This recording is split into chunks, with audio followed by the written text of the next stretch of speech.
Nous sommes dans Ilchot Yom Tov, Siman Tav Tzadik Vav.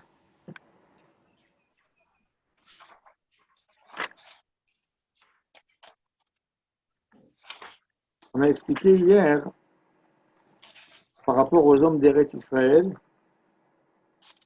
qui viennent en Chutz La'aretz à l'étranger. On a dit que quand ils sont là-bas, il fallait qu'ils gardent devant les gens les règles de la région. Ils n'ont pas le droit à faire un travail devant les gens pour ne pas enfreindre leur Yom Tov devant leurs yeux. Ça, c'est la halakha. Il y a un grand débat dans les poskim. Vous savez que Yom Tov, on n'a pas le droit de préparer de la nourriture pour un goy ou pour quelqu'un que nous ne sommes pas obligés de l'alimenter. Est-ce qu'un juif qui vit à l'étranger a le droit de préparer pendant Yom Tov, ou un juif d'Eretz Israël que pour lui, c'est pas Yom Tov? Alors, ça dépend. Le mari de Sahalon, il dit, s'il est à notre charge, oui. Sinon, non. Et il faut absolument qu'il mange du même plat. C'est-à-dire, si on lui prépare un plat spécial pour lui, et il ne dort pas chez nous, là, il y a un problème. Si c'est que lui qui mange du plat. On a expliqué aussi le din. Maintenant, il faut savoir qu'il y avait un grand débat par rapport à un étranger, le Chutz La'aretz, qui passe les fêtes en Eretz Israël. Est-ce qu'il a besoin de faire 2 Yom Tov ou un seul Yom Tov? Ça, c'est un grand débat classique qui a eu lieu 100 ans après le Shulchan Aruch. Alors, c'est intéressant, Shulchan Aruch n'a pas parlé dans Shulchan Aruch d'un Ben Chutz La'aretz qui vient en Eretz Israël, que d'un Israélien qui va en Chutz La'aretz.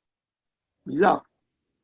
Pourtant, il y avait beaucoup plus à son époque les touristes qui venaient de Chutz La'aretz en Eretz Israël. Pourquoi Shulchan Aruch n'a pas mentionné Halakha?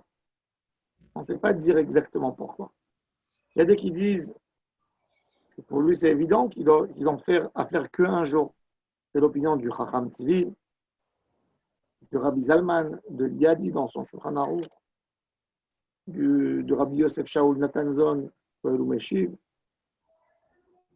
et beaucoup d'autres poskim. Il y a des poskim, pour eux, ils étaient très rigoureux, surtout les rabbins égyptiens, étaient très rigoureux avec les juifs d'Égypte qui venaient en Israël comme visiteurs pendant les fêtes. Ils leur disaient qu'ils sont obligés de faire 2 jours de Yom Tov. Pourquoi? Parce qu'en Égypte, il y avait beaucoup de Karaïtes. La plus grosse communauté karaïte du monde était au Caire. Et le Rambam, d'ailleurs, c'est pour ça que le Rambam a décidé de s'installer en Égypte, pour sauver le judaïsme égyptien du mouvement karaïte. Il a lutté contre eux jusqu'à la fin de sa vie. Il a décidé de s'installer là-bas. Et si les Juifs d'Égypte, ils vont venir en Eretz Israël, et ils vont voir en Eretz Israël, on fait un jour, et ensuite ils vont retourner, ils vont dire, entre le Caire et Israël, il y a 300 km. Et là, ils font un jour. Pourquoi nous faisons 2 jours? Donc les rabbinim, ils étaient machrimim, ils demandaient même aux rabbins d'Eretz Israël de leur dire que quand ils viennent visiter, ils ont à pratiquer le jour de Yom Tov. Le Rida raconte ça en long et en large dans le livre Halachot Kedanot. En tous les cas, même aujourd'hui, ça dépend des minagim. Chez les Chabad, pour un jour. L'élève du Rav Kook, il a dit de faire un jour pour les touristes de Chutz La'aretz en Eretz Israël. Les élèves du Rav Mordechai Eliyahu, un jour. Rav Ovadia Yosef et certains autres poskim, ils disent qu'il faut faire 2 jours. Mais même Rav Ovadia Yosef, il dit que tout ça, c'est que pour quelqu'un qui n'a pas d'appartement en Eretz Israël. Mais quelqu'un qui a un appartement en Eretz Israël, il est considéré comme Ben Eretz Israël. Un célibataire qui vient en Eretz Israël, pour lui aussi, il fait que un jour et pas 2 jours. Ça nous montre que ce n'est pas si ferme que ça. La preuve. Pourquoi il dit ça? Il dit parce qu'un gars qui vient en Eretz Israël, peut-être il va trouver une fille. Ça veut dire peut-être il va trouver une fille. En 24 heures de Yom Tov, il va trouver une fille. Il va décider de s'installer en Eretz Israël. C'est rare. Mais on voit qu'ils ont cherché n'importe quelle raison pour casser cette interdiction. Ils ne voulaient pas casser comme ça. Ils ont cherché une raison.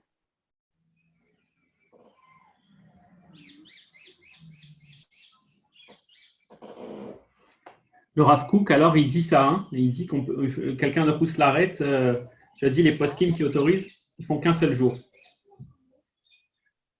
Le Rav Kook, quels sont les poskim qui disent qu'il faut faire qu'un seul jour quand quelqu'un vient de Rousslaret ici passer les fêtes?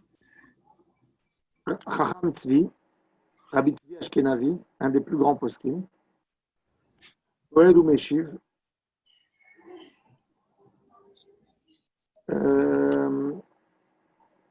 Le Rav Mordechai, non, mais dans les plus récents, le Rav Mordechai Eliaou, par exemple, c'est ça? Eliaou, le Rav Kook, voilà. Le Rabbi de Lubavitch, récent, il écrivait à ses chassidim de faire un jour. Ouais. Écrit en blanc et en blanc pour ça. Sur Yom Tov Sheni Shel Galuyot, ça a été traduit, tu peux le trouver sur Google. Oui, Auriel, il envoie quasiment toutes les fêtes. Tu as fait un article là-dessus, ouais. J'ai écrit en hébreu, en français, j'ai ramené tout. Maintenant,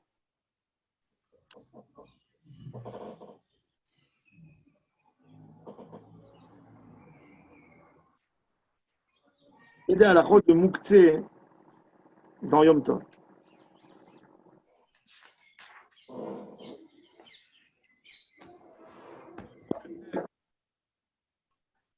Les accessoires de nourriture pendant Yom Tov, midi rabanan. Alors, est-ce que j'ai le droit d'aller dans... J'ai une piscine d'élevage. Est-ce que j'ai le droit de prendre ma canne à pêche et d'essayer de pêcher un poisson? Ou de prendre un panier pour essayer de prendre un poisson? Alors, Shulchan Aruch nous dit qu'on n'a pas le droit de faire la pêche dans ces piscines. Le Vadaï, dans un fleuve, c'est assourd. Mais même dans une piscine. Alors, regardez dans Siman Tafsadik Zain.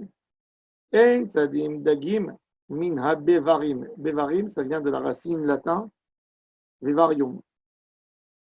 Un vivara. Comment on dit en français un vivarium? Un vivarium. Vivarium. Vivarium, c'est le mot latin. Et c'est resté même à leur époque. Bevarim, c'est un vivarium. On n'a pas le droit de prendre des poissons, de faire la pêche, parce que c'est déjà un accessoire et on aurait pu le faire la veille de Yom Tov. Tout ça, c'est que dans une piscine où tu peux pencher ta main et tu as besoin de faire un effort supplémentaire. Mais dès qu'il n'y a pas un effort, par exemple, tu as pris des carpes, tu les as mis dans ta baignoire avant la fête, tu as qu'à te pencher à les récupérer, ben ça c'est moutard. Un petit aquarium, c'est moutard.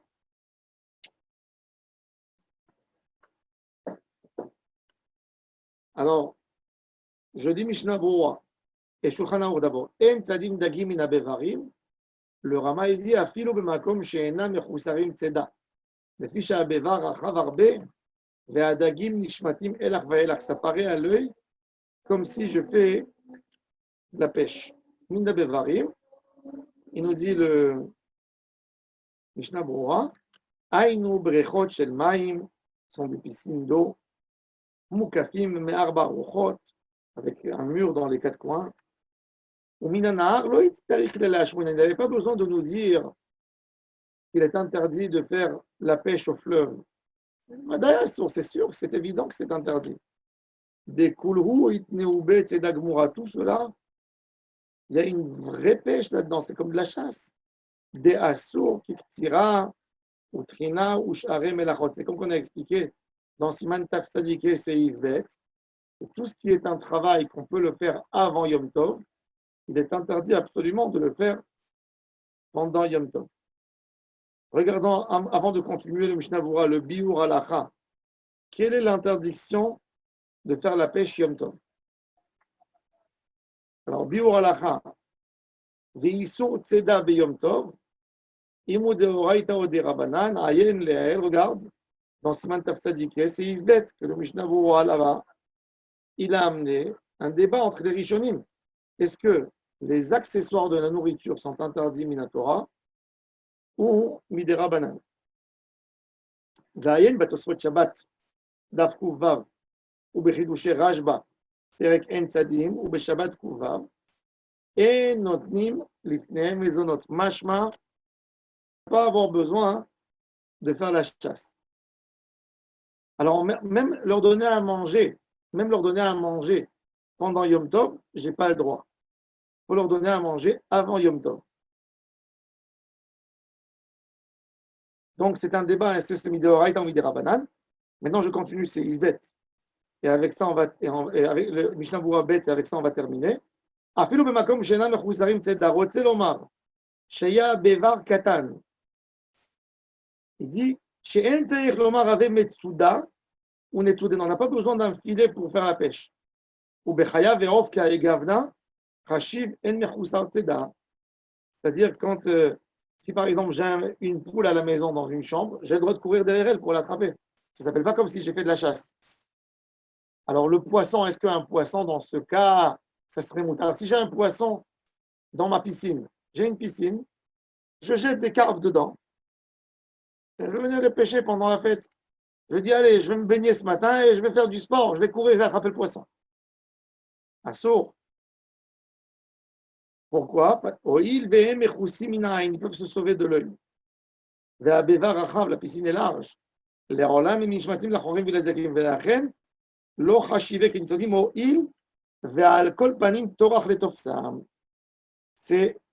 difficile de les attraper.